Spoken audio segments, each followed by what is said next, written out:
கால்ல 4 கிலோ ராமராஜன் சலங்கையும் கட்டிட்டு, 20 கிலோல 2 தங்க பிள்ளைகளையும் தோள்ல போட்டுட்டு, பஸ் ஸ்டாப்புக்கு பொடிநடையா கிளம்புனேன். பஸ்ஸும் வந்துச்சு. கடைசி இந்த பஸ்கார நாயி 2 கிலோமீட்டருக்கு அங்க பஸ்ஸ நிப்பாட்டிட்டு, "இனி பஸ் போகாது" அப்படின்ட்டான். யார் மூஞ்சில முழிச்சேனோ தெரியலன்னு சொல்லி விரக்தியா வந்துட்டு இருந்தேன்.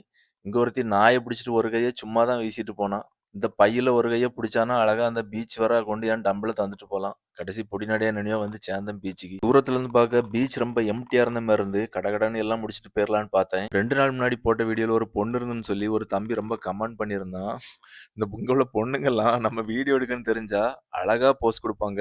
நம்ம கேமரால நம்மள விட செம்மையா குடுப்பாங்க போஸ். மண்டையில மாட்டுன மீன் முள்ளு மாரி பயங்கரமா வலிச்சுட்டே இருந்துச்சு. அதுல வேற இங்க இவ ஒரே போட்டோ ஷூட்டா இருந்துச்சு. இங்க குதிரைய கொண்டு வந்து இவங்க போட்டோஸ் எடுத்திருந்தாங்க. நான் எந்தாலும் நாசமா போங்கன்னு சொல்லிட்டு ஸ்கிப்பிங் ஆட ஆரம்பிச்சுட்டேன் கடகடன்ட்டு. சரி ஷூட்டிங் எடுக்கிறவங்கள டிஸ்டர்ப் பண்ண வேண்டாம். அந்த பக்கமா நம்ம ஓட ஆரம்பிச்சிடலாம்னு சொல்லி நான் ஓடவும் ஸ்டார்ட் பண்ணிட்டேன். கால்ல ராமராஜன் சலங்கைய மாட்டிட்டு ரொம்ப ஓட முடியல. என்னால ஒரு 3 செட் தான் ஓடுனேன். அத மாட்டிக்கிட்டு. இன்னைக்கு வீட்ல இருந்து கிளம்பும்போது 2 1/2 கிலோமீட்டர் அப்புறம் ஒர்க் அவுட்ட முடிச்சுட்டு 2 1/2 கிலோமீட்டர்ன்னு சொல்லி 5 கிலோமீட்டர் ஓட வந்த என்ன, அ அதாவது 5 கிலோமீட்டர் மாரத்தான் ஓட வந்த என்ன, 5 கிலோமீட்டர் வாக்கத்தான் நடக்க வச்சுட்டீங்கடா. டேய் பஸ் டிரைவருங்களா! நல்லா இருப்பீங்கடா நீங்க டேய்! உண்மையிலேயே உங்க லைஃப்ல உங்க பிசிக்க நல்லா மெயின்டெயின் பண்ணணும்னு நினைச்சீங்கன்னா, பார்ட்னர் தேடாதீங்க. சத்தியமா முக்கியமா ஃப்ரெண்ட்ஸ தேடாதீங்க. அதுக்காக நான் எல்லா ஃப்ரெண்ட்ஸுங்களையும் சொல்ல வரல. எனக்கு பைக் ஒரு நாளு நைட்டு கரெக்ட்டா 12 மணிக்கு புன்னார்குளத்தில ஸ்டாப் ஆயிடுச்சு. நான் கிக் ஸ்டார்ட் அடிச்சு என்னனையோ மயிலாடிக்கு வந்து சேர்ந்தேன். அப்ப என் ஃப்ரெண்ட் சுனிலுக்கு தான் கால் பண்ணேன். கொஞ்சம் வர முடியுமான்னு சொல்லி கரெக்ட்டா 12 மணி 2 ரிங்ல அவன் எடுத்தான். "எங்க நிக்கா இப்ப?" அப்படி சொல்லி கேட்டான். நான் மயிலாடி கல்யாண மண்டபம் பக்கத்துல அப்படி சொன்னேன். "என்ன நைட் ஒன்னும் சாப்பிட கூப்பிட்டாவளா என்ன?"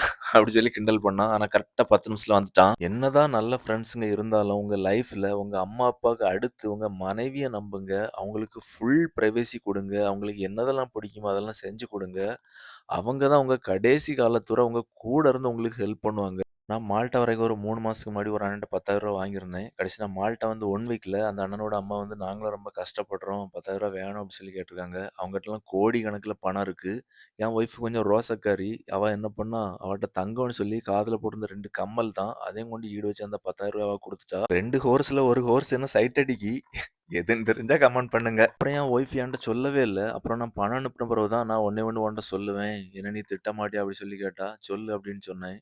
அப்ப என் காதுல கிடந்த கம்மல குடுத்து நான் அந்த அண்ணனுக்கு ரூ. 10,000 கடத்த அடைச்சுட்டேன். சாரி அப்படி சொல்லி என்ட்ட கேட்டா. சத்தியமா சொல்றேங்க.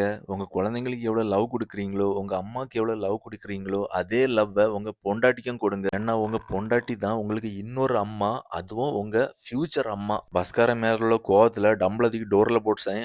அவன் பூட்டு பூட்டி பார்த்தான். பூட்டவே இல்ல. எந்த ஒரு விஷயத்துக்குமே பார்ட்னர் தேடாதுங்க. செஞ்சு செஞ்சு பழகுங்க. எந்த ஒரு விஷயத்தையும் உங்களால ஈஸியா செய்ய முடியும். செய்து பழகு.